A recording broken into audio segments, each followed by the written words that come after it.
All right, we all know that we are living with a global pandemic. What have you done as a citizen to make sure that this pandemic is controlled? Have you followed the World Health Organization Ministry of Health guidelines issued in the recent times?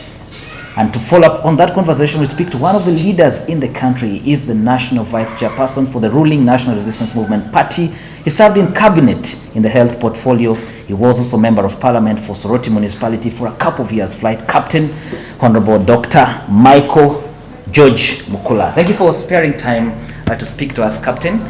And to start with, how has this pandemic affected you as a person?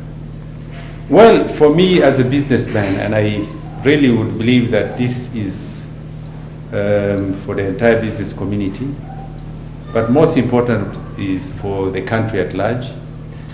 It has paralyzed business in the country and regionally too, because my business is both national and regional.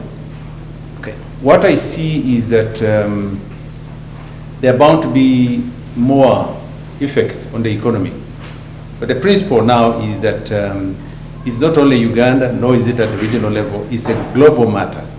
A pandemic of the highest proportion ever recognized or seen in the world. Okay, you talk of it in the global sense, but you know everybody will deal with theirs. Uganda will have to deal with its situations.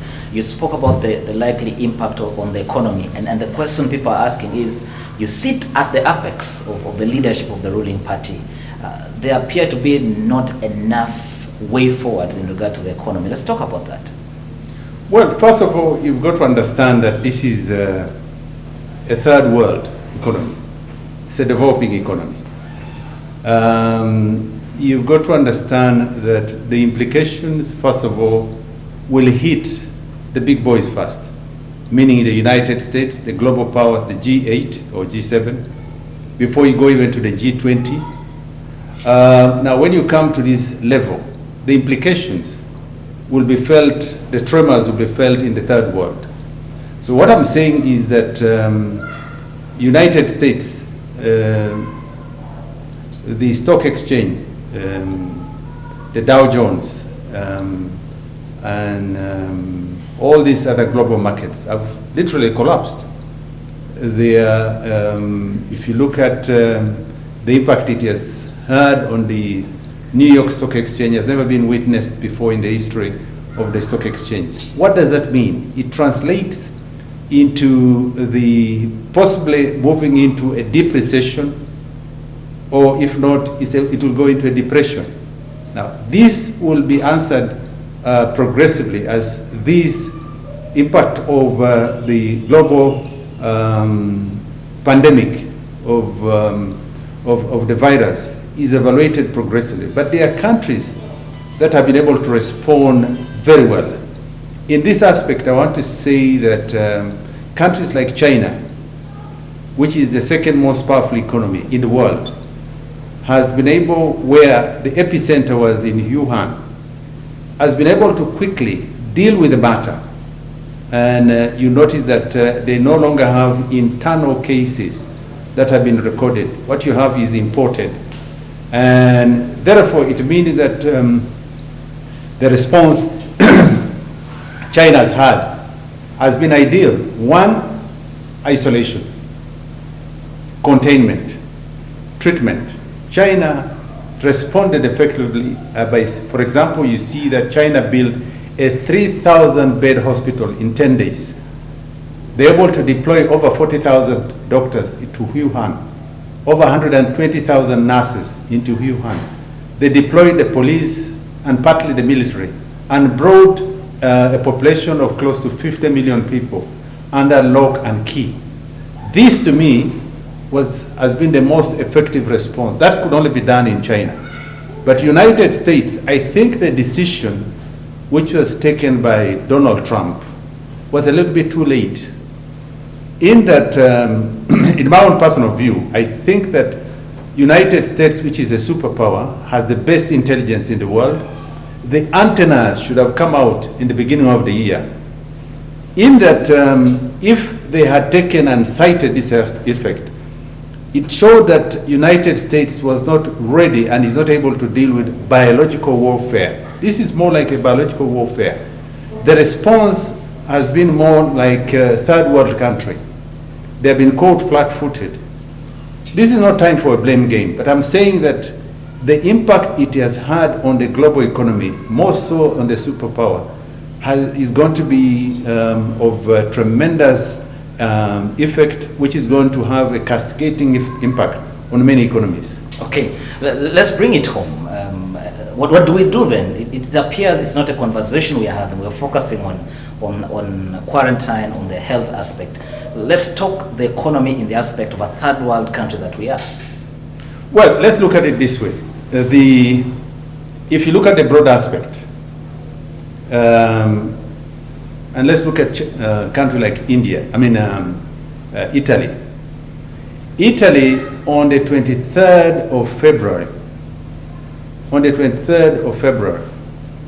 recorded 5 cases of the global coronavirus.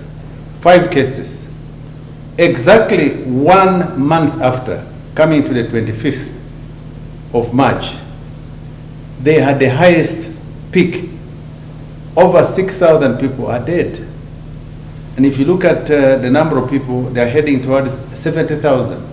This is a huge impact on an economy like Italy.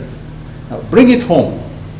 We have just discovered today, as we speak, 8 or 9 cases of of those who have been diagnosed. 9 cases of that level were all imported, meaning that by the time our government responded, President Museveni responded, he had already closed the borders. The airspace was actually, the airports were closed and the borders were closed 2 or 3 days before, because he had to abide by the ICAO and IATA regulations, giving adequate notice before you close your airspace or your airport. That he did very well. And the decisions that he has taken, working with the technical team, in that he's been able to listen to the technical teams, the Uganda Virus Research Institute, the Minister of Health, the technical people. He has got the World Health Organization representative here, and so on and so forth. This shows clear leadership, because if he hadn't taken this decision and left the airspace and the airport open, the borders open, would have possibly hit the same situation Italy is facing now. Secondly, complacency.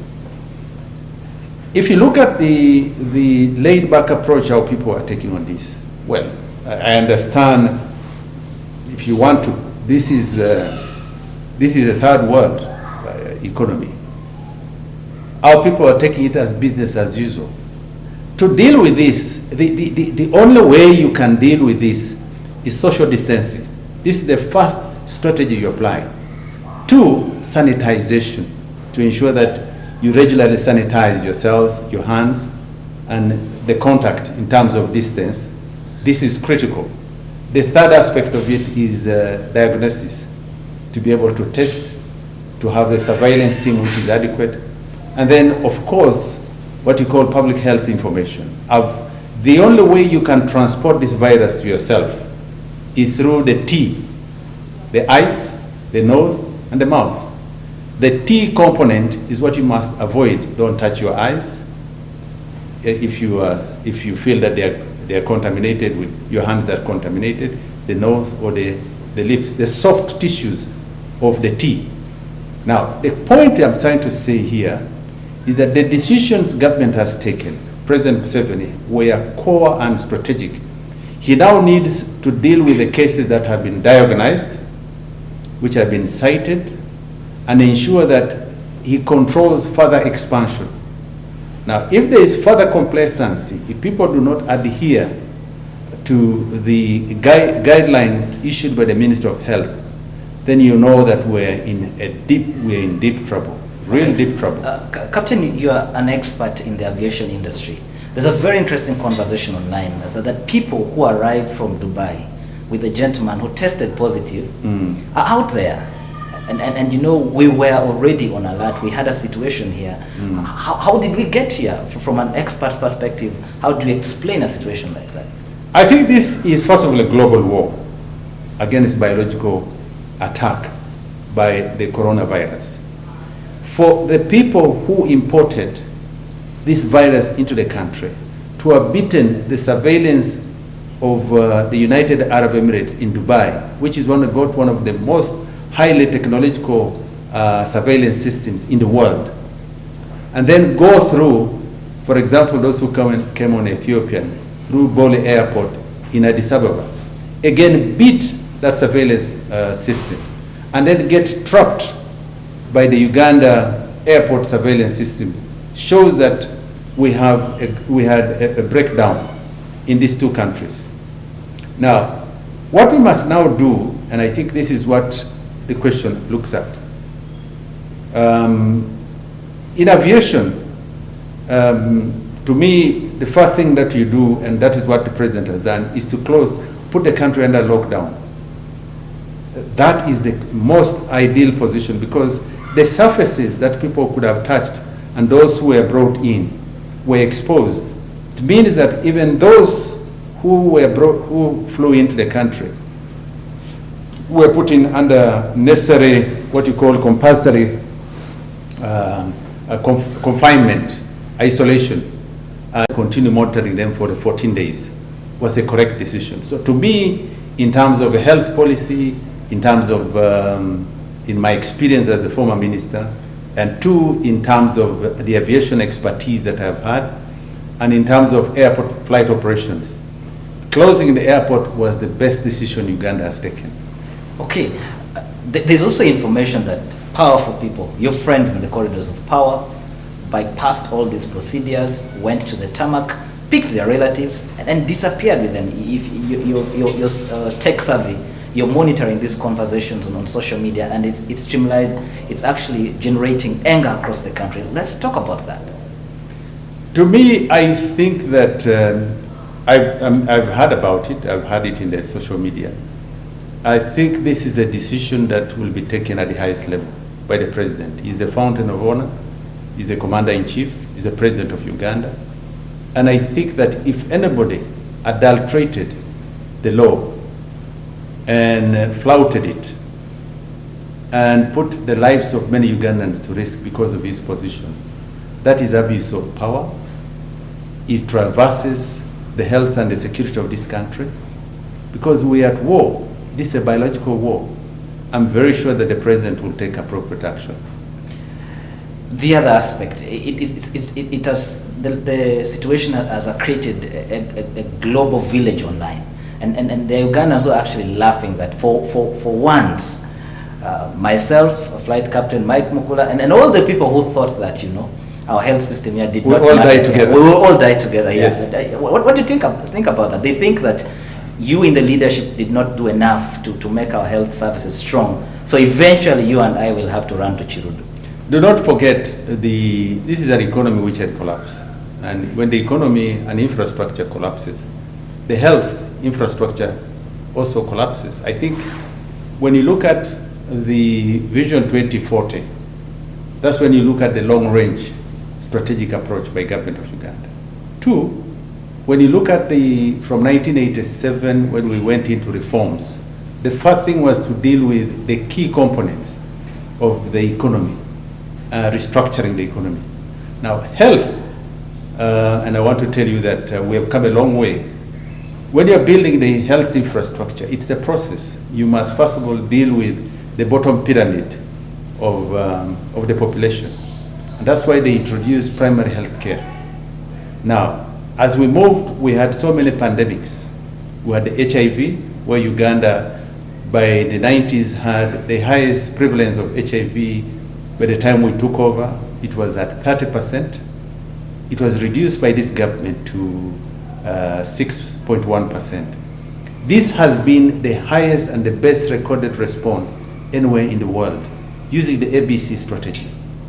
By the time government of Uganda responded, or by the time these indicators were being drawn, 1.8 million Ugandans that lost life, more than what you're recording now in the global virus of corona. When you look at the killer diseases like malaria, government, and you remember government introduced free ART, antiretroviral treatment, free.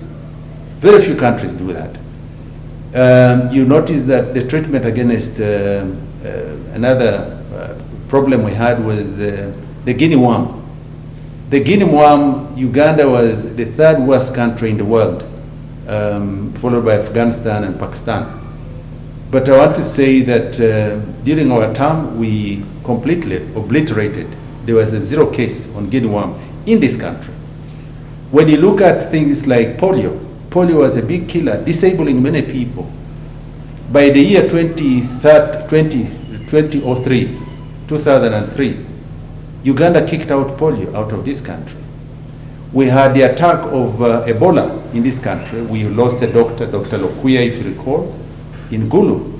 There were cases reported in Masindi, and so on and so forth. But Uganda was able to control it very quickly. If you recall the Ebola, it is fatality is 67% or 68% of those who are attacked by Ebola.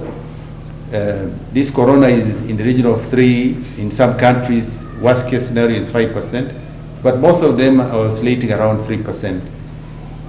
We've also had Marburg. Marburg is another virus which attacked this country. Uganda was able to control it very quickly. So what I'm trying to say, in terms of the infrastructure, government had to deal with the lower strata, immunization.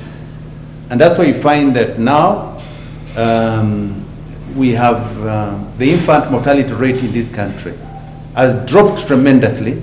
I think we're in the region of about 67 or even lower by 1,000, which is a very remarkable achievement. So what am I saying? The question you are tackling now is the health infrastructure, buildings. By our time, we rolled out what you call the Health Strategic Plan 1 and 2, and we built 868 health centers, Health Center 2, 3, and 4, and we're able to replenish, build, and supply ambulances. The idea was to reduce maternal mortality, reduce infant mortality, and in all these areas that government tackled, there has been a major and significant drop of the infant mortality in this country and maternal mortality. This is now recorded in the dynamics that you see in the population strata. 50% of the population of this country is below the age of 15, meaning that we are 21 million people are below the age of 15. When you look at the population again, most of the people who have survived are children born and below the age of 30, who are 78%. These are all children born under this government after 1986. The remaining population is about 20%, which is over and above 30. That shows you that the National Resistance Movement or this government has introduced policies which preserve life. But being a country which has got a growing population with the demands which are huge, infrastructure development strategies which are broad, including the road infrastructure, electricity, the distribution and allocation of resources are to take priority with the guidance of those key stakeholders. This multi-sectoral approach has also included health, and I want to tell you that progress has been made and continuous progress is being recorded. But all said and done, the allocation of resources needs to meet the WHO recommendations. WHO recommends that we should have at least $15 per person allocated. I mean, this is the Abuja Declaration. But WHO says we should allocate about $27 or thereabouts per person. This is the decision you make in SEC. Now, these are the decisions we have got to examine. Yeah, that's what you should have done in now, SEC. the point is that if you do that, and then you have got other priority areas, competing areas, What we need to do now is to ensure that we put in place what you call the wheels that will turn the economy very quickly, generate extra revenue that we can now be able to use to allocate to these key strategic sectors like education and health. Well explained, but the needle is that after all these years, I'm not referring to you as a person, but people in your social class, in your position of power, find it very convenient to run out of the country as fast as possible for medical treatment. With all this amazing work you've done, we don't find you in our public hospitals. You run at the fastest opportunity, and that, I think, irritates a section of the population. It is true. I do agree with you, and I sympathize with the uncertainty that is being done. But it's important that, yes, when we have instances like the coronavirus, I think our attention draws more to directing the improvement of the health infrastructure.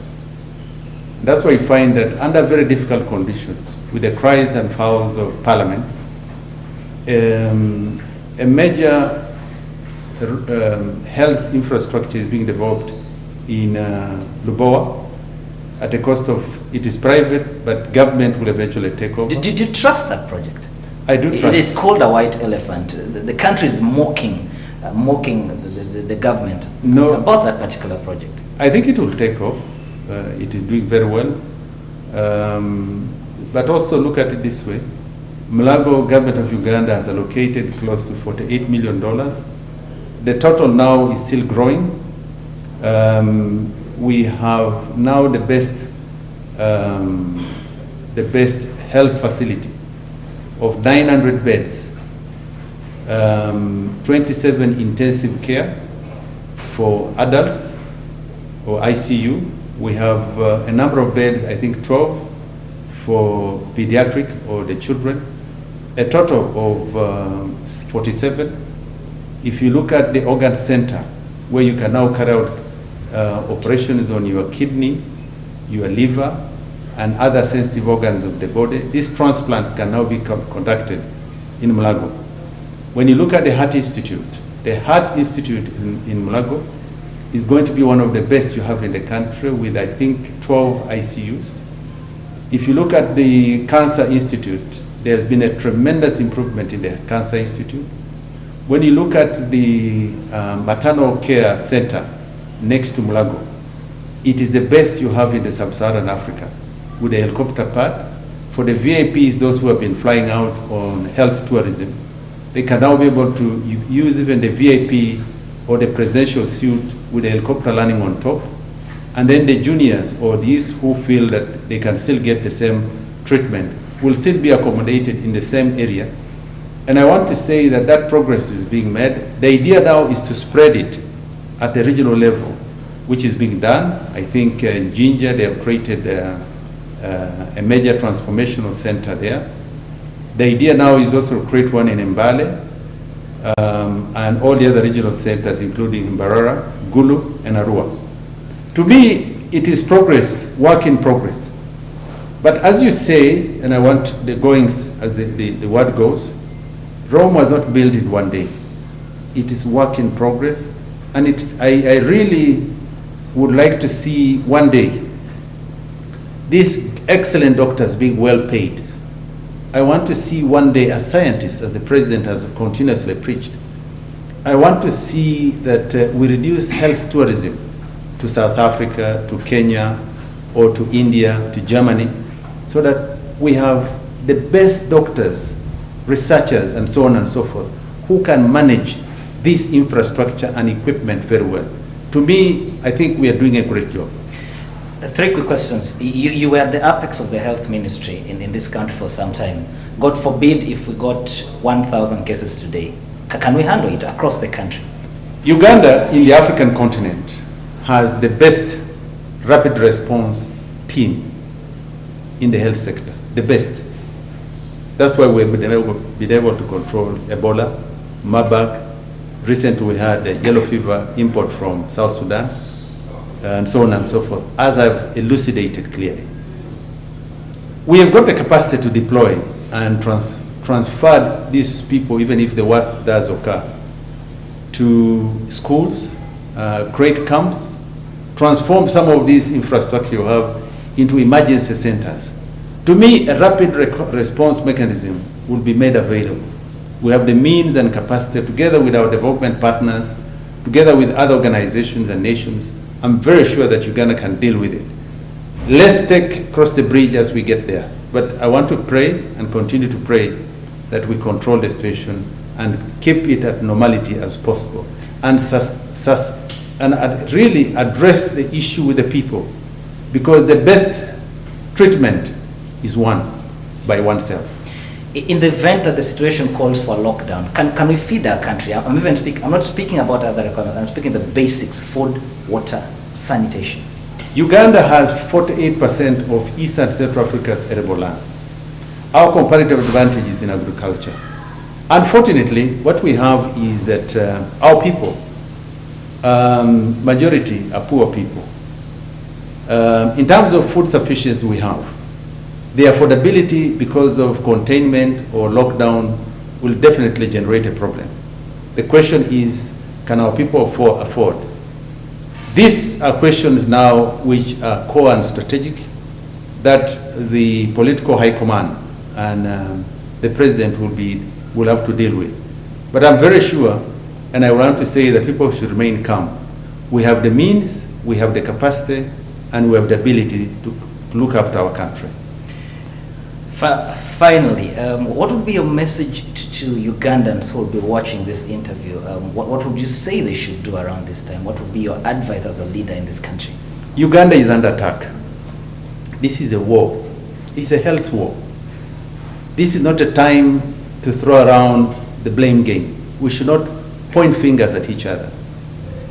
The attack Uganda is facing is not targeted to any political organization, not FDC, not DP, not NRM, or any other political organization. This is Uganda, and we must stand as one. And I really would like to see all political leaders come together and offer advice. And to me, I want the country to remain calm. I want to really appeal to our people to work together. I want to say that anybody's idea, whoever offers ideas, guidance at this material time, is contributing towards putting Uganda together. Let's avoid panic, because I've seen panic buying. People have gone into panic shopping.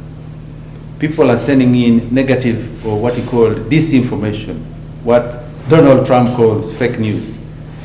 This, to me, is an opportunity for Uganda to test its resilience, to test its patriotism and nationalism.